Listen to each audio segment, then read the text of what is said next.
Take note.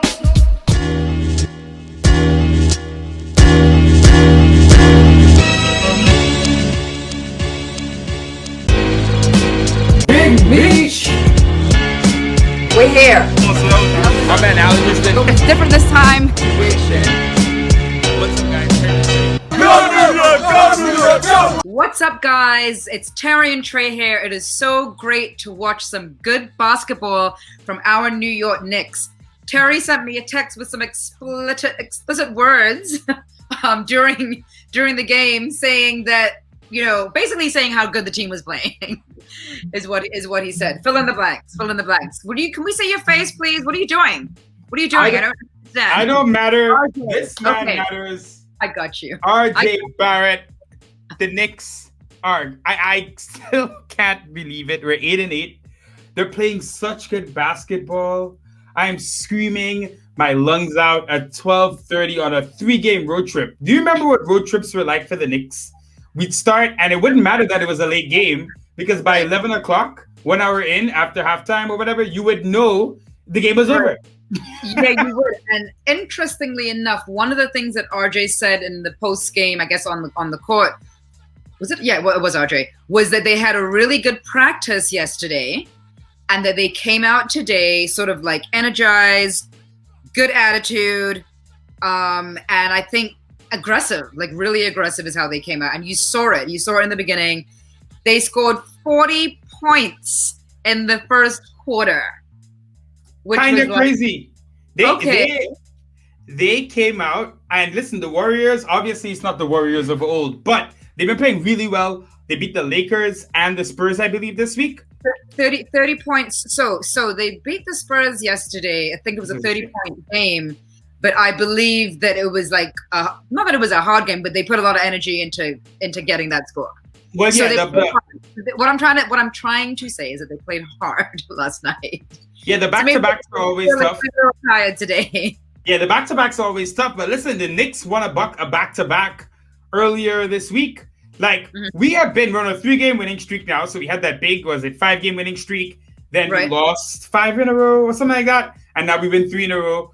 I think no matter what, it's very clear. This team is solid. I keep going to the other teams' Reddit pages to see them talk during the game. And every game, it's the same thing. It starts off with, oh my God. First, they start criticizing their own players. They don't bring up the Knicks at all, because in their mind, if they're losing, it must be that their players aren't playing good. It happens like clockwork. So first off, it's like, oh my God, this guy is sucking tonight, blah, blah. Then it morphs into, this Knicks team isn't that bad. Hey, this Knicks team, oh wait, they're 7-8, or they're 5-6. They're not that bad. Then it turns into, this Knicks team is good. We lost, but we weren't that bad. This Knicks team is really good. And I love seeing the progression, because I think as Knicks fans, we've actually gone through that as well. Watching these games, almost expecting that Knicksness to happen, and it doesn't happen. I wanted to bring that up specifically. So we started out real strong, right? We have this great first quarter. Second quarter, I think, was the only quarter that they actually outscored us. I think it was the second one was the only one they actually outscored us. And then in my head, I literally wrote a note to myself saying, when Curry is ready to score, he's just going to start scoring. Secondly, I was like, whenever the Knicks start out like this, I'm always so afraid that we're going to end up losing, right? I'm always afraid that that's what's going to happen. I'm afraid that the other team is going to come across and be like, oh, you guys are playing like this? Okay, we'll just step it up a notch. Because the other thing is this, you mentioned this to me. So these teams like the Golden State Warriors are in the playoffs already, right? Now they're not technically in the playoffs. I wouldn't say this year, because I would say this year, honestly, this Warriors team, they're going to be, they're playing okay, but they're going to be between like a 6th and 10th seed. Like, they could be anywhere. They could easily miss it, to be honest. But they've been playing better as of late. I wonder with teams like this, do they not play us that hard? Are they kind of like, it's the Knicks, it's like, are they not playing as hard? But here's what's going to happen. They're going to start realizing, and they will start to play us a little harder. I don't think that's it. To be honest, while I do think you'll get more respect, I agree with that. The Knicks are playing, if you watch regular season basketball, teams don't play that hard in the regular season all the time. It kind of comes more to the playoffs. The Knicks right now, the way they're playing, they will win so many games they're not supposed to win because our effort and our defense is there every night. Tonight, they were all over Steph Curry. Let me go into some of these numbers. The Warriors shot 38% from the field, which is horrible. They shot 24% from three, which is horrible. 75 from the line is whatever. I will admit, I do think we got a couple calls that were a bit iffy. Draymond should not have been ejected. That was a really bad call. He was talking to Wiseman. They even rescinded it. They should have. They'll admit later tonight that they shouldn't have done it. That did ruin the game for them because Draymond is their captain. You see him with the defense. He's leading everyone, talking to everyone, putting them in their position. So, not having Draymond, obviously really big for them. And I thought they couldn't recover after that. They really struggled. Yeah. But again, he's the leader, right? He's the leader. He's the captain. It was 2 technical fouls that he got, but I didn't really quite see what happened.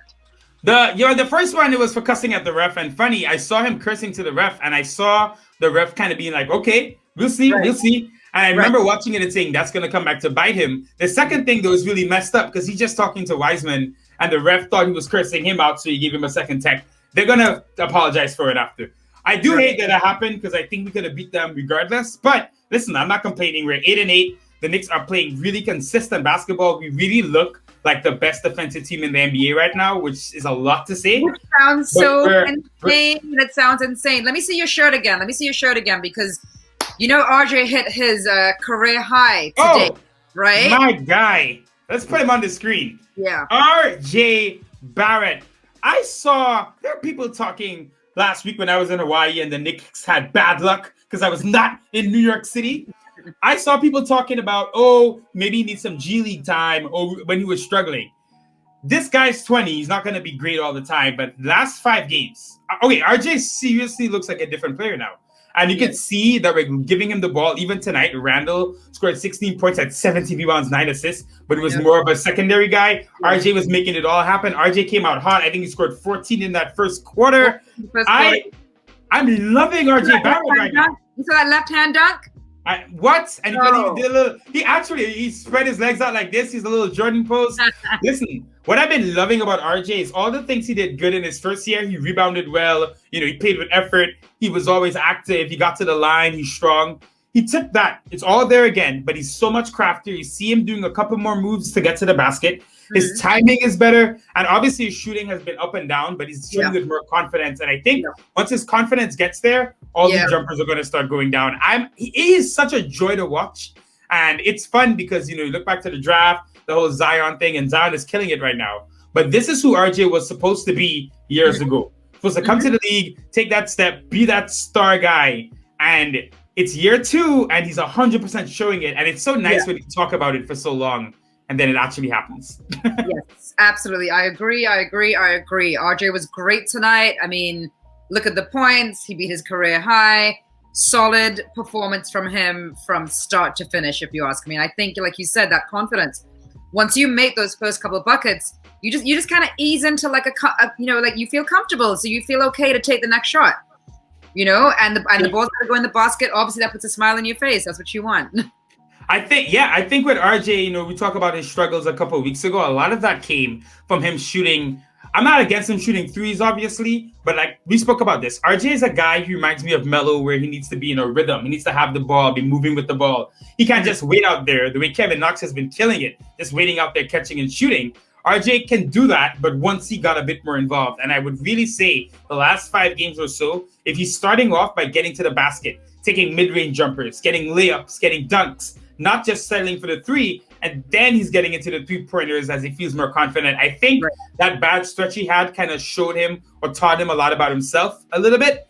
Yeah. So I think he's adjusted since then. Tibbs has to be happy with this effort. I just want to give these stats before we continue. Yeah. We shot 46% from the field. Excellent. We shot 46% from 3. Excellent. Reggie Bullock was killing it tonight. We just played a really good game. And this is the thing with the Knicks right now. We just play good basketball all the time. Like, we've had these games where it's been bad, but generally speaking, we go into games and teams are coming in, they're trying to beat us, and we're meeting them with, it doesn't matter who it is that night, we're just playing solid, decent basketball. So not only are we playing solid, decent basketball, but we're playing it all 4 quarters. Yeah. Because as I know I kind of already mentioned it, the Knicks typically lose that game in the 3rd quarter, or even the 4th, even when they have like a 20-point lead. Like, you never feel comfortable, or at least in the past, you never felt comfortable. Like, oh, okay, we're going in with this 20-point lead. We got this. We're good. You always felt like, oh boy, here it goes. Here comes the downfall. Here comes the other team, about to make their run, about to get on a heat check, and then we're going to lose the game by a couple points. So this was great to watch them play consistently, all 4 quarters, same energy, same gusto, and this is the result right here, right? This is the result. Tim said it in preseason, right? We had a couple of games where we played really well, then let it slip, and he said we're not a good team for 48 minutes yet. And if this guy already, we're in January, right? And he's already, and remember, it's a shortened season. The season, okay, hold up. Do people remember when the season started? Because I think people assume it's been a long time. The season just started. Like, December, right around Christmas. Christmas. So that's what I'm saying. Like, people, I think we started the 23rd, I think. So people are saying, people are talking about the Knicks team, and like, I think it feels like a regular January where you've been playing for a few months. This team is like, in a regular season, this is like November, and they're already looking like they're gelling so much. Tonight you had Alec Burks coming back. I don't think he looked great, but I think he's going to be a much better once he gets more comfortable. Right. Obi kind of looked a little iffy to me at times. I think he on defense, he didn't seem to know where to go. He was kind of like he was trying to do too much. But he looked a little lost. There were a couple of plays he looked a little lost. He definitely likes to score. I know that sounds silly. Of course, everyone likes to score, but he likes the flashiness of dunking. You saw what he was making. Those dunks were incredible. That's what he's got to do. Keep it simple. But he likes that too, and quickly likes passing to him. Quickly likes giving him the assist, and they want to be that little rookie team. Another point, just quickly. Every time you can't help it. But another point is that I don't believe, and correct me if I'm wrong, I think we kept the lead the entire game. I think they tied up at one point, Golden State with us, but I believe that we had the lead for the entire game, which for us, again, like, you don't hear the Knicks doing this. Yeah, wire to wire. I'm not sure if it's true. It's 1 a.m., so I don't care. Yeah. But no, I care in theory, but I'm not going to. I think we kept the lead for the entire game. I'm pretty sure we did. But yeah, I think that's true as well. Let's talk about a couple other players here. I actually want to talk again about the man, the myth, the legend, Julius Randle. Again, playing within himself, doing the right thing at the right time. If you notice, the past few games, he's not been scoring as much. But you can see he's making his impact everywhere else. He's 100% an all-star right now. And this Knicks team ends up like a top 5 seed. This guy's an MVP candidate because he's leading. He's our best player. I think it's so clear he's our best player. And the version of Randle we're seeing, and I don't even want to say version anymore, because to me, he's like crossed that threshold. He's crossed over into the other side. He's different Randle now. And there's a really good article in The Athletic. Check it out if you guys have a subscription. And it's talking about Randle and kind of it changes. And I want to make sure Randle gets credit for this, and it's not just tips. What Randle did mention was that last year there was a lot of excitement about what could happen, but no direction, which is insane because that's all we felt. Oh, really? No direction? That sounds weird. It sounds weird. They didn't know what to do? I'm not going to talk about that guy. But the thing is... Sorry, but look at Julius's numbers, right? He was just short of that triple-double again. He wanted it bad, by the way. I think they tried to get an opportunity. Julius was trying to get it. He was trying to get the triple-double at the end. He was like, I'm passing to you, better make it. I was cracking up. I'm like, you earned it. You earned it, Big J. But that article I was mentioning, he just spoke about like what he learned from last year. And I think, while we give a lot of credit to Tibbs, of course, Tibbs deserves all the credit. Him and Kenny Payne, Johnny Bryant, these guys are killing it, honestly. Like, our team is not that talented. They're getting so much out of these guys right now. But what I will say is I think Randle himself just learned from last year as a person. I think like he went through last year, he saw what mistakes he made. Obviously, Tibbs and Payne and Kenny are setting the parameters of what needs to happen. And he feels, one of the quotes in the article, I'm going to paraphrase it because I can't remember it exactly, but it said last year Randle was given this responsibility, but like without guardrails. So there was no backup plan for him when he got in trouble. So yes, you wanted him to pass. So maybe he tried to pass, but then there was no backup play if Randle couldn't make it happen. I think this year you see the Knicks, their offense, it's not perfect, but they're flowing. They're doing the right thing theoretically. Alfred still can't shoot, so that hurts the team. But there's so many plays where you see like Randle and RJ go to the rim, dish it out, and it's Alfred. Tonight, Reggie Bullock was killing it. He had a bunch of threes, but sometimes it's Alfred and he misses the three. And you imagine when the Knicks have a point guard in there that can really shoot, Randle and RJ, who I always talk about not being able to play together, Right. they're figuring it out. They are taking turns. It's making sense. Everyone's passing the ball. Like you can see that like people want to get their points, obviously, but you can really see everyone trying to make the extra pass, the easy pass. I'm so blown away. So what you're seeing, but what you're describing basically is them really playing as a team. Yeah. And really understanding that I don't have to score. He's in a better position than me, and I see him, and I know what I should do, and I'm doing it. Yeah. Right? You're seeing all of that happening, and you're seeing it happening very fluid, which is why we're able to come out with a nice win again. I know the crazy thing is Tibbs isn't even a good offensive coach, generally speaking. So we're getting all this now. And when we start getting talent or guys get better, this team really sky's the limit. I just want to talk about Mitch Robinson before we close up. Mitch tonight, again, another excellent example of what he's been all season. This has been the best stretch. I used to keep talking about the DeAndre Jordan stretch as the best stretch of Mitch basketball. To me, clearly now this is it. He's starting games, every game, obviously. He's not getting in crazy foul trouble. Even when he is, he's adjusting. Yeah, I'm so happy you said that, because that's what I saw tonight. He got the 2 fouls early, right? Yep. And then they put him to sit down. And I was like, oh man, because every time that happens, I'm like, damn, it was like 6 minutes into the first quarter of the game, right? That he was had 2 fouls. So yeah, he was able to come back out and make the adjustment. How many fouls did he end up with at the end of the game? I don't even think it was it 4? I'm not sure either, but I mean, listen, I'll say he would get fouled out. Typically this would happen and he'd be fouled out. Oh, right? 100%. He came back, I think one of the quarters he hardly scored anything, and then came back and scored like a whole bunch of points in the last the 18 points that he had. I think 14 of them were in the second half of the game. Yeah, I was really impressed with Mitch as the game got on and we got to like the third and fourth quarter. James Wiseman, obviously top pick. This guy is really talented, you can tell. So Mitch having to go up against another young center, and Mitch really held his own. Wiseman, had some nice moments, but this was a big challenge for Mitch. Mitch is not used to going against guys who are as athletic as he is. Most of the time, even if they're stronger, he can still do his crazy stuff. And so for him to have feet, right? Yeah. So for him to have this game against Wiseman, that was really impressive. I am like, it's hard for me to even analyze the Knicks the way we used to when we would go more in depth, because like I'm so happy. Like that sounds like a joke, but like the Knicks are just good. They're playing good basketball. Twitter is fire. Follow us on Twitter, guys. I'm tweeting all game long.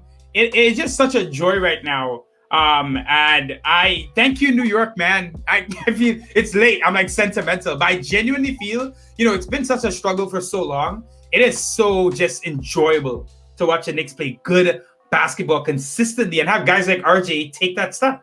Yes, it absolutely is. And I just want to see it continue. Another thing that I'm actually liking is that different guys are stepping up and able to show different, give us different things to help the game, to help us win. So it's not always about the points, like you said, with Julius. With Julius Randle tonight. It's not always about the points. There are other aspects of the game that are helping the entire team, because it's a team sport, and it is great to watch this development. We've been supporting the Knicks for a long time. You much longer than me. And I used to clown you all the time, as other people did, about, them losing and us, always making the games exciting, but we're going to lose at the end. So I finally feel, to be honest, like we sort of hit that threshold. And from here on out, it's going to be not smooth sailing, but it's going to be that steady climb, like up, a steady improvement, steady that we're just going to keep getting better, right? I don't see us falling back. So I hope that's what's happening. Everything seems to be in that direction. We got this young crew. I don't want to talk about trade yet. Well, I don't talk about it. I think for this episode, we just don't talk about it, because wait, I just gotta say this. Let's enjoy the win. Let's enjoy that these guys are playing. Let's enjoy the team as we have it right now. We are enjoying the team, but I will say this for the franchise. I've always felt this ever since the Knicks cleaned up their cap room, did the thing with getting draft picks, having cap room and draft picks. We've had this for 3 years now. We haven't really used it. I've always felt all the Knicks needed, right? Which is why I was so harsh on Fizdale, because he didn't need to take us anywhere far. all the Knicks needed the past 3 years, and in a weird way, not to say it sucks because I'm happy we're winning now, but had this season happened at any of the previous years when we were leading into free agency, we would have 100% been a prime destination for players. All the Knicks need to do, like, listen, don't get me wrong, I'm all for rebuilding. I want to see the young kids play, but we are in New York City, right? We're not in Oklahoma or something. I mean, let's be honest, right? No matter what happens for the rest of the Knicks' existence as a franchise, they will be a marquee destination because they are in New York. When you're a marquee destination and you're not the Utah Jazz or one of these places where free agents don't go, you will get attention if your team looks good. The fact that this team looks good, it looks solid, it looks like a competent organization so far, and we have all the things we have, all those draft picks, all the cap room, all these players we could potentially trade. No matter what happens, I'm enjoying this team now, but it gives the guys, it gives them so much to work with. You're giving Leon Rose a stacked war chest now. So right, he's not trying to sell someone something that's like not what it is. He can now sell you players that are performing. He can sell you draft picks, which you've always had. And I'm telling you, players around the league, it's going to take a year. But believe me, they are seeing this. And if we end the season in a decent spot or do well, get into the play-in game, playoffs, whatever, players will see this. We're going to get a star? I'm not even saying, this is a funny thing, right? I'm not even saying this because I want a star. I'm not even saying like, yo, we need to trade for a star. I'm literally saying this because as a premier destination, this is part of the game. And it's rare because even it's part of the game, it's not been a part of the game for us. So it'd be nice for that to be, it'd be nice for Leon Rose, our front office, to have all this to work with. That's really what I'm saying. It definitely would. We went on for way too long. It's like 21 minutes now. We got to go. I'm tired. It's 1:00 in the morning. Good night. Peace out. Thank you so much for watching. If you're not subscribed to us and you like our content, please subscribe. NYK, Terry and Trey. Good night. Sorry for talking so much tonight, guys. I'm happy. I'm not on the Don Julio anymore, so we're all good. Let's go. Bye. Good night, guys.